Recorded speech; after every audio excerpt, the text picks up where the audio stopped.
Hey, Super Freaks, this is KPikklefield, and I am just going to wing this, no script or anything, but, so, I don't know how this is going to turn out. Anyway, Washington Post published an article written by some idiot named John McNeil, and the title is well, you can see it there, How Fascist is Donald Trump? There's actually a formula for that. Okay, I'm not going to go over the formula. It's just kind of a waste of time. But I'd like to do a rebuttal on a few of the points because they're just crazy. The guy is reaching. I'm really tired of people latching onto a sound bite or anything that Donald Trump may say and then putting their own interpretation. For example, all the feminist idiots and their pussy grabs back bullshit crap. They claim that Donald Trump said that he grabs pussies, so he's a molester. He advocates sexual assault. He advocates violence against women. If you guys remember, he basically made the observation that when you're famous, when you're a star, women let you get away with anything. Everybody knows that's true. Just because I know that's true doesn't mean that I agree, or doesn't mean that I think that's a good thing to do. We just know it's true. Rock stars have been writing about it for years. How they can do anything. They write about how they have sex with teenagers when they're adults. Nobody seemed to care about that. So, yeah. So we all know what he said is true. That doesn't make him someone who assaults women or molests women or anything like that. That's just another example of the left just twisting and misinterpreting or purposely lying about something to fit with their narrative. So, I'm tired of it. So back to the article, How Fascist is Donald Trump? So I'm just going to rebut a few of these talking points here from the article. So anyhow, I'm not even going to go into the history of fascism or anything like that. I don't want to bore you with that or bore myself. So the first feature they're talking about is hyper-nationalism. Washington Post asshole writes, this attribute is not confined to fascism, but it is central to all fascism. Okay, so what? Trump regularly promises to put America first and extols the virtue of ordinary Americans. Wow, what the fuck is wrong with that? Why or when did it become racist, or in this case fascist, to put your country first? We live here. A lot of us were born here, not all of us. Why can't we put it first? What is wrong? There is nothing wrong with that. Point 2, militarism. Fascists routinely lionized military institutions and military virtues. And yeah, I could just read on and on and on, but basically the first sentence sums it up. Okay, so again, I ask you, what is wrong with being pro-military? We are surrounded by enemies. North Korea just renewed a threat about, I don't know, launching an intercontinental ballistic missile at us or whatever. ICBM? I don't know. Whatever that's called. So they just made another threat. So we're surrounded by people who would love to do us serious harm. North Korea, probably China, I'm sure, Russia, and, Iran, Al-Qaeda, ISIS. We're surrounded by our enemies. If we want to be safe, what do you do when you want to be safe? You arm yourself. If you're at home and you're not in a safe area, you lock your door. If things are really bad, you arm yourself. So why is protecting our country fascist? It's just crazy. So that was point 2.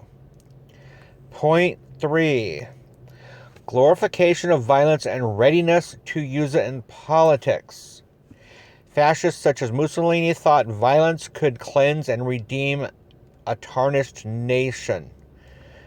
All right, so where do you see Donald Trump, President Trump, talking about or extolling the virtues of violence? Yeah, at some of his rallies, there was violence. And a lot of it was not instigated by pro-Trump people. So, I don't know, that point, in my opinion, does not even apply. Okay, let's see. Fetishization of youth. Fascist movements, even when led by middle-aged men, always extol the vigor and promise of youth and made special efforts to appeal to young people. Again, that demographic has a lot of power. Not only the power to vote, but the power to spend billions.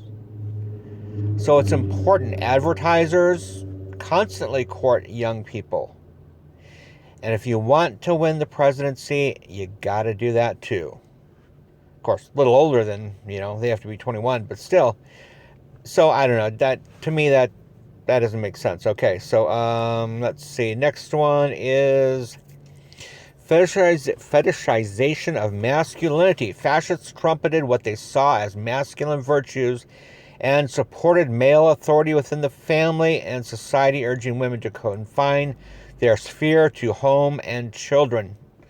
Funny enough, studies show that women were happier in the 50s. And guess what women were doing in the 50s? They were at home. They were taking care of the family. They were taking care of and raising children. Women are caretakers. Again, that's a generalization that doesn't apply to everybody. But women are caretakers.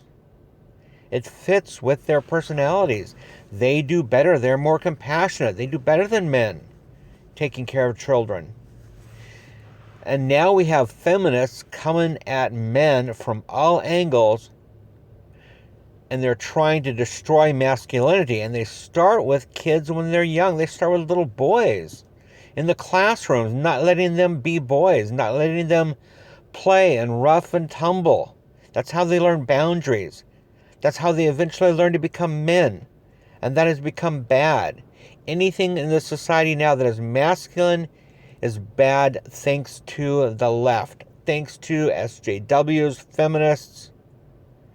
So if Donald Trump is pro-men, pro-masculine, who the fuck cares? I don't get it. That was point number 5, all right? Next point, leader of a cult. Fascists always looked to a leader who was bold, decisive, manly, uncompromising, cruel when necessary. Okay, so I would say that Trump is a leader who is bold, decisive, manly, uncompromising. I would not say he's cruel. I would say he's strong. I would say he's tough. But again, the left and this leftist assholes writing this article is twisting that to be cruel. Again, it kind of goes a little bit back to masculinity, tough, strong. That equals cruel in feminist minds. Bullshit. So that's number 6. And let's see, number 7, lost golden age syndrome.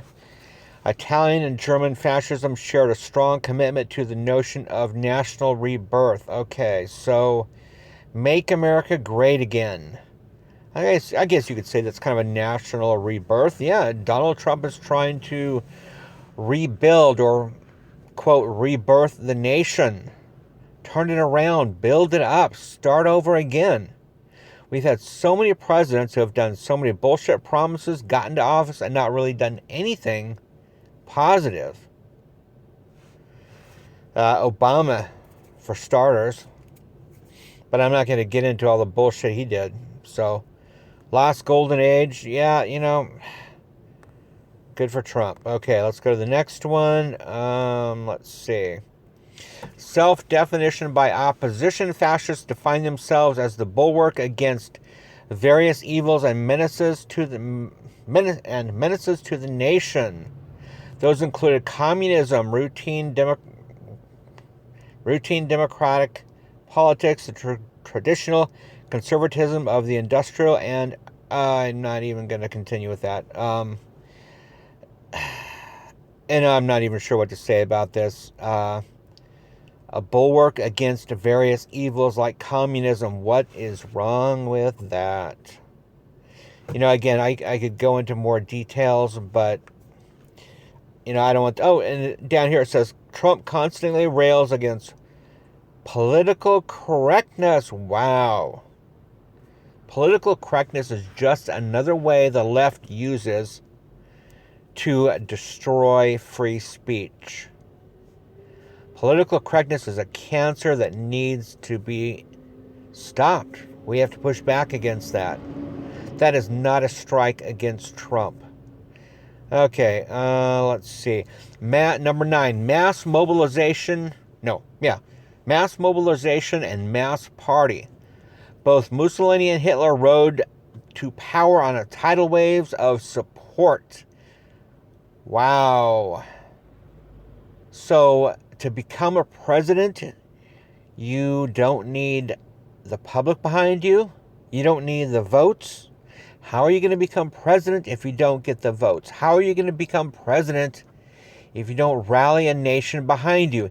Yeah, Trump didn't have the most votes. He won through the Electoral College, but still, he had a fuck ton of votes.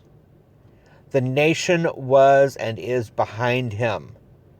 I ask you, why is that bad? So fascists, of course they had to have that. Hitler, Mussolini, Pol Pot, any of those people who, Chairman Mao, any of those people who did horrible things, murdered hundreds of millions of people, they had, sorry about that, guys, frog in my throat. So all those guys, they had people behind them. That's how they rose to power. That's how they kept their power. That's how you win the presidency. Just because Donald Trump has the population behind him does not make him Mussolini or Hitler. Okay, so I think that's where I'm going to stop. It just goes on and on. That's actually most of it. So anyway, basically this article is, they're not saying that he is that he's not the epitome of fascism, but they're still calling him a fascist. I read you most of the bullshit reasons that they use, and they took all these positive things. I bet if you look at every single president of the United States, they had every one of those qualities that I just talked about. Every one. But this time, they're twisting it. The left is twisting it to make it a negative thing so they can call Trump a fascist, so that they can justify doing, by any means necessary, taking him out of power, trying to stop him from doing anything that he's trying to do.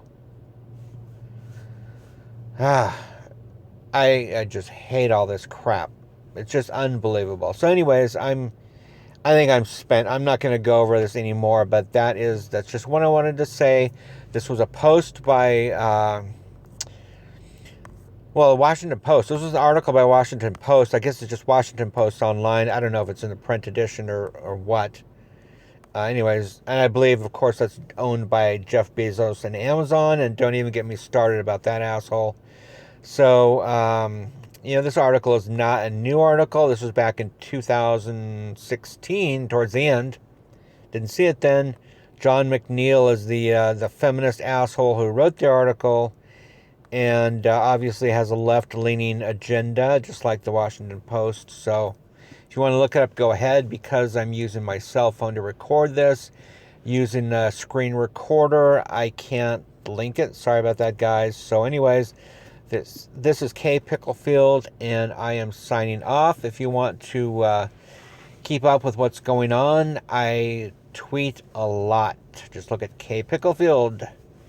And also, I have an Instagram, and for the most part on my channel, you'll see that they're just video from the different riots, a few from the women's rally, but mostly from the Milo protest and from the March for Trump riots, which was about a week ago. So and those are all just straight raw footage, no commentary, anything like that. Sometime I probably will include my commentary in some of those. Anyway, so you can see those on this channel.